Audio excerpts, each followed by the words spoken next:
UFC Vegas 73. These are the full card predictions and the betting breakdown. Main event, Mackenzie Dern versus Angela Hill. Make sure you guys smash that like button. If you're new to the channel, subscribe. Turn those post notifications on and make sure to share the video as well. Also note, full card fight companion, 4 p.m. Eastern time on Saturday. Do not miss it. And let's get into the first fight of the night. We got Takashi Sato versus Themba Gorimbo. I'm going to pick Themba Gorimbo to win this fight, although I'm not crazy high on him. I think he's going to have decent enough takedowns and top control to grind on and wear out Sato over the 3 rounds. Maybe he gets a sub, but I just keep thinking of the Gunnar Nelson fight. Sato was able to go long with him getting controlled on the floor. Gorimbo's not nearly as good as Gunnar. I don't know. MMA math is bullshit, and maybe Gorimbo somehow subs him with some weird shit, but realistically, I see pressure grappling by Gorimbo. Sato's going to have to snipe him from distance. He's on a 3-fight losing streak. The knockout win that he has, that, he's riding high off of, is against Jason Witt, who essentially is getting knocked out by everybody they throw across from him. And I really feel like Sato's grappling defense is super suspect. He's a southpaw, so that'll be interesting to see how Gorimbo deals with that. But I still think he's going to be shooting and he's going to be landing takedowns and controlling against the cage. Not one of my favorite bets on the card. I think this is one of those fights where you just sit back, let it happen, watch it. Especially the lines are mad close to essentially even here. We have Gorimbo, very slight plus 100 underdog. So I guess technically I'm picking the dog here, but it's a pick'ems fight. I think Gorimbo, a little more athletic, a little bit faster overall. Definitely the better grappling base with the takedowns. I think he should secure a unanimous decision win over Takashi Sato, who's on a rough 3-fight losing streak. Next fight on the card, Victoria Leonardo and Natália Silva. Natália Silva should destroy Victoria Leonardo. This fight shouldn't be competitive anywhere. I think that Silva is the better striker. She's faster. She has more punching power. She's more athletic. I also think if you look at the grappling skills, she's got better Brazilian jiu-jitsu and wrestling. Victoria Leonardo, I think, has zero shot here. It's more about, does she end up surviving until the final bell? I'm leaning Natália Silva to finish her off. I think knockout or sub. I guess I'll officially call submission, maybe. Nah, let's go knockout. We'll call knockout, but I don't even like the call on that one because I think Silva could hurt her with punches and then lock up a sub, so club and sub is possible here. Natália Silva inside of the distance is where my confidence is gonna lie. I don't think Leonardo really has much of a shot. She's had a big deficiency in the athleticism. Her striking, I mean, she's tough and she brings pressure, but I don't have any, crazy good things to say about her. She beat Mandy Bone, but what is that saying? Natália Silva's looking like a young prospect on the come up to keep an eye on, and I think she's just vastly superior. And she's got some power, so you know what? Maybe knockouts to call, because she knocked Bleda out, and Bleda's a tough prospect. Man, the lines are crazy for this fight, though.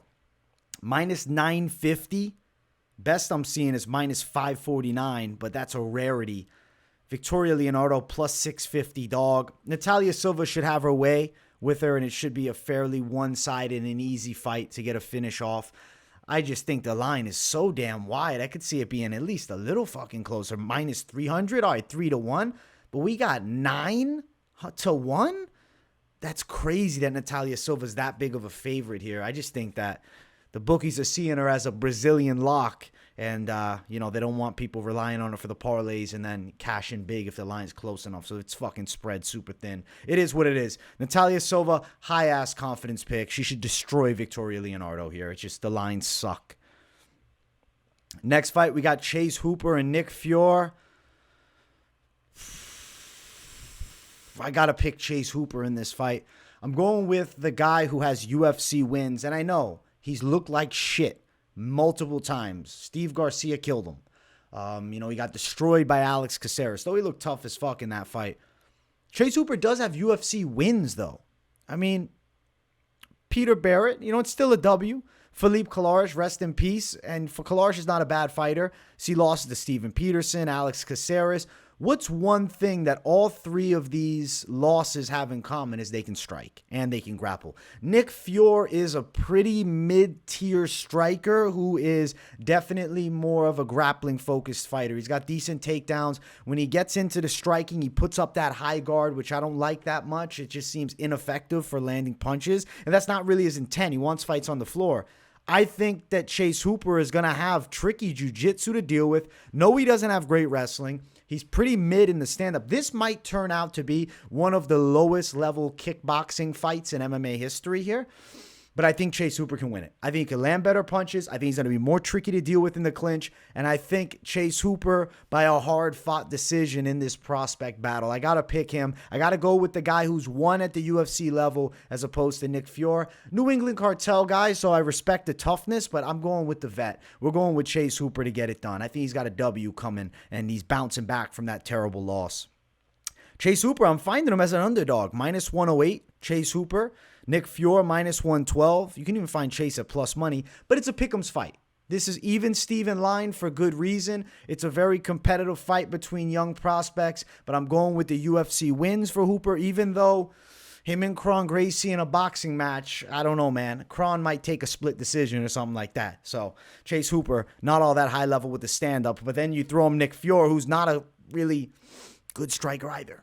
I like Chase Hooper here. And I actually like that Chase Hooper's at 55, not 45. I think this could be a valuable asset in this fight, is that he's not cutting as much weight. The durability's a little bit higher. You could have a little more physical strength in the grappling department. I'm going to pick him to get it done on a close decision. We'll go Chase Hooper. Next fight, we got Ilir Latifi and Rodrigo Nascimento. I'm going to pick Ilir Latifi to win. Nascimento's like a big, plodding, slow, heavyweight, whereas Ilir Latifi, kind of slow plodding striking too. I mean, he's a former light heavyweight, and I mean, he's got decent hooks, bro. He's got some power in his punches. Not that he's landing knockouts all that often, but if Latifi cracks you, he can hurt you. I'm picking him to win this one. I look at Nascimento and I see a slow striker with a good BJJ skill set, but like the fat boy top pressure, whereas Ilir Latifi can wrestle. I don't see Nascimento being able to land takedowns easily. The best work I see from Nascimento is him trying to hold Latifi against the cage. When you look at the striking, I think Latifi could land shots over the top. And then I think Ilir Latifi could potentially land takedowns on Nascimento. And from the bottom, I think Nascimento won't look all that good.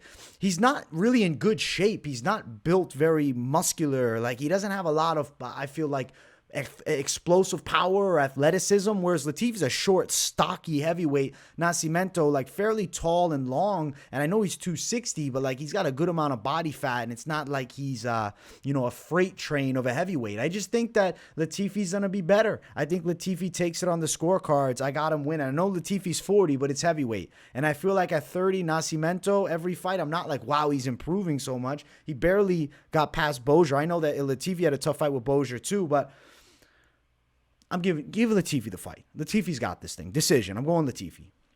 I think he pulls this off. And he's a big dog at plus 155, which doesn't make sense to me because he's fought decent heavyweights, whereas Nascimento's not really beaten anybody.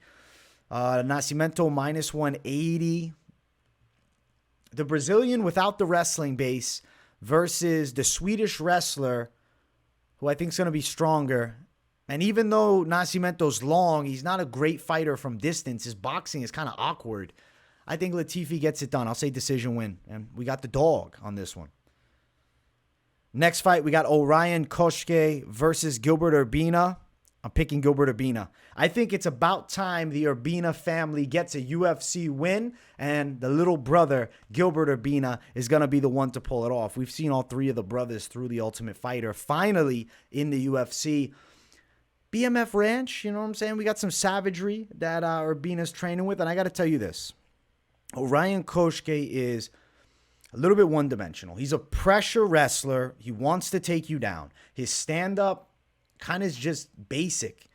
Very minimal, effective striking. He's more looking to set up takedowns with hooks over the top and then shoot. Urbina can wrestle. Urbina definitely's got better Muay Thai. He's got nice striking from range, and he definitely can push a pace. And jiu-jitsu-wise, Gilbert Urbina's got submissions in the arsenal. You look at his last fight, he lost to Brian Battle. Yes, Urbina's activity has been shite. 3.5 years ago, a year, 4 years, 6 years, 7 years. Holy shit. But Urbina's also only 27. He's a baby in the game. I know Cosce is also a baby in the game, Team Alpha Male guy. I don't know if Team Alpha Male is actually the right gym for Orion Cosce, because it's going to just push him towards being more of that hard-nosed wrestling style, when I think his deficiencies are in the stand-up. And if he can close some gaps there, I think he could get better. He's also at a disadvantage of height and reach by a fair amount. I think that's a factor here. I think Gilbert Urbina could hurt him. And I'm going to say Gilbert Urbina, dude, I'm feeling submission. I think he could hurt Cosce and then potentially choke him out. So give me Gilbert Urbina to win this fight by submission, and let's get an Urbina a UFC win. Plus 135. I got another dog here. Cosce at minus 155. I think the Urbina side. I don't see Cosce being able to just lay and prey on him for 3 rounds. Blood Diamond. Urbina will run over Blood Diamond. Phil Rowe fucking knocked out Cosce. And I think that Urbina, 6'3", similar frame, long guy, fought at middleweight for the Ultimate Fighter. And you can see some wins. I mean, he was a big dog, actually, on Contender Series with Cosce. And you know what's crazy? I remember I was doing Contender Series picks. I picked Dog Money, Cosce, both brothers to get signed.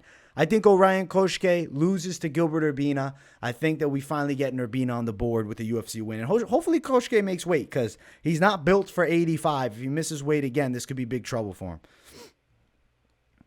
Next fight on the card, we got the ladies going after it. Karolina Kowalkiewicz versus Vanessa Demopoulos. I feel like Kowalkiewicz is going to pull this one out by a decision. Vanessa Demopoulos does not do well with straight punches coming at her. And then the question is, okay, but can she land the takedown? I don't think it's going to be easy to take down Kowalkiewicz. There's more MMA skill with Kowalkiewicz, also a lot more high-level pro experience. I'd say Demopoulos is the better athlete. I'd say she's a little bit more explosive. The reach favors Kowalkiewicz by 4.5 inches. And then you have Demopoulos, who struggles with straight shots from range. And I don't see Kowalkiewicz looking like Mariah Oliveira in every takedown attempt being on her ass.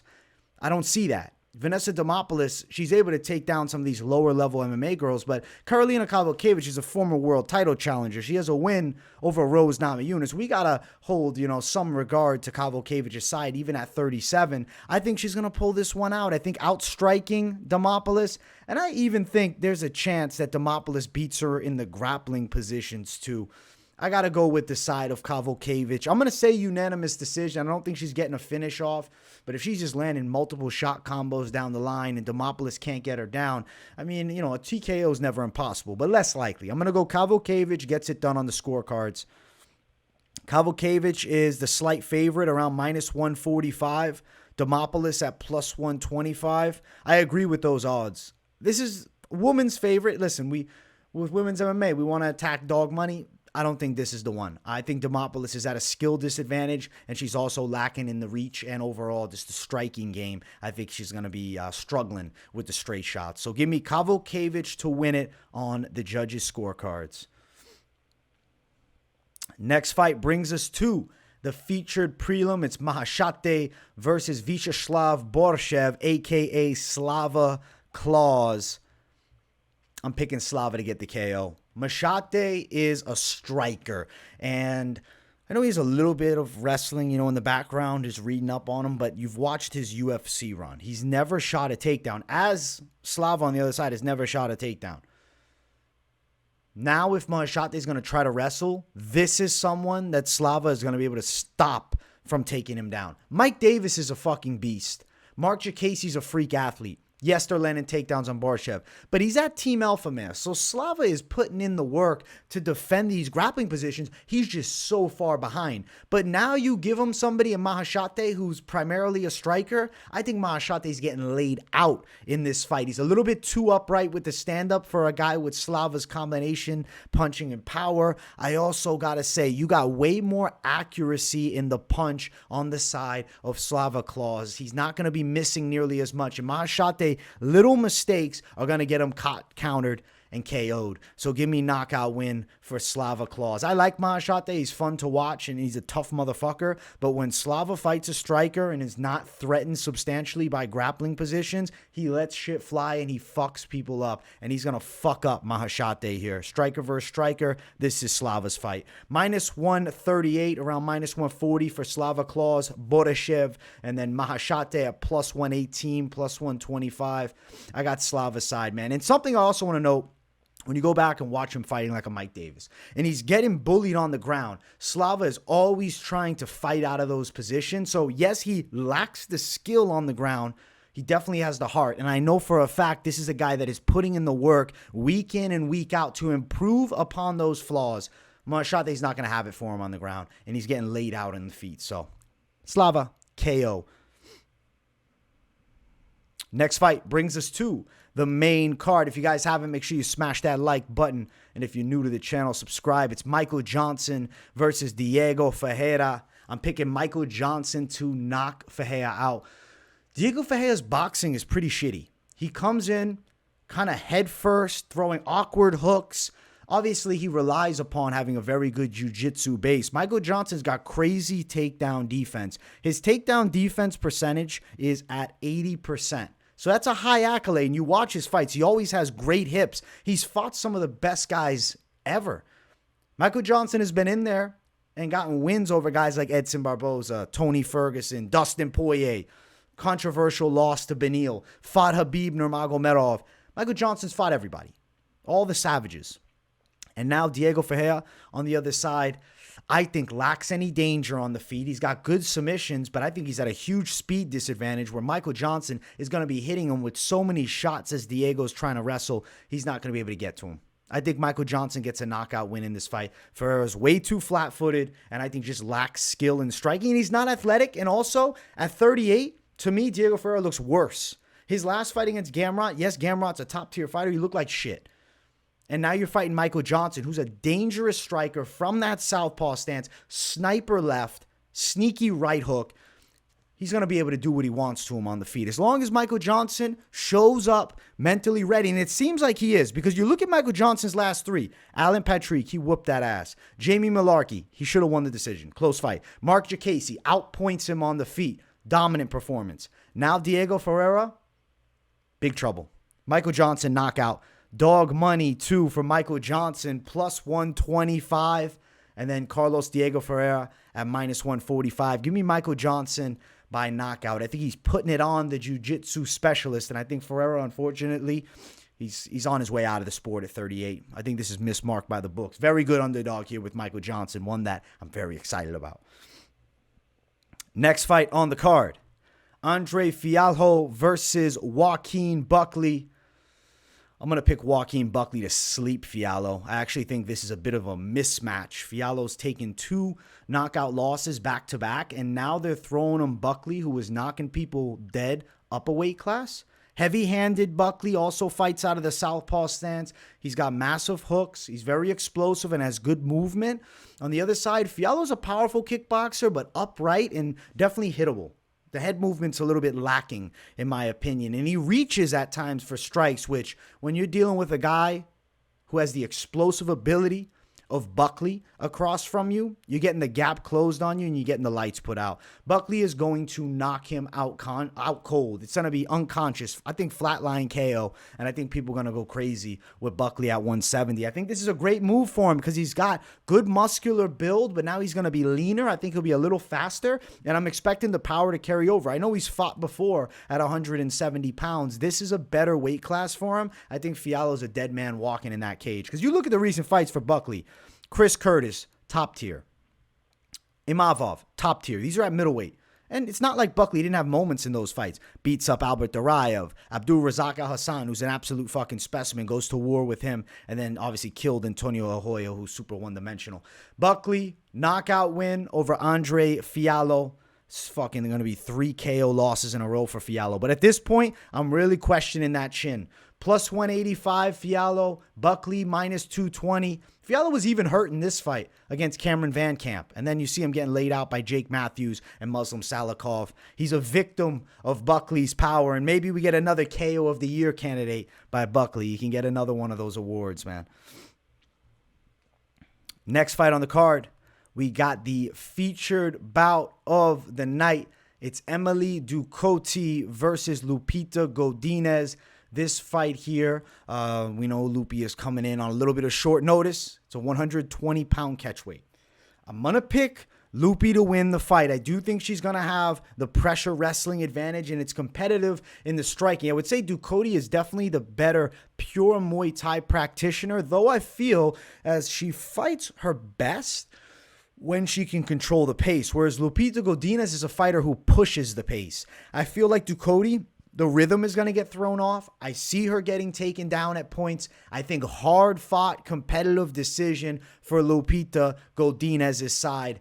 Ducote's dangerous, though, and it's not like she is out of her element with this fight here, especially the short-notice Lupi. And if Lupi's unable to land takedowns, if she gets caught sitting on the outside just trying to kickbox, Ducote will make her pay, because I really like Ducote's Muay Thai. She rips nice low kicks. She's got a good amount of wins outside the UFC against decent girls, but I think Lupi is the better athlete, the better wrestler, and the better pressure fighter. 3 accolades that will lead her to victory over a hard-fought 15. It's going to be a hard fight.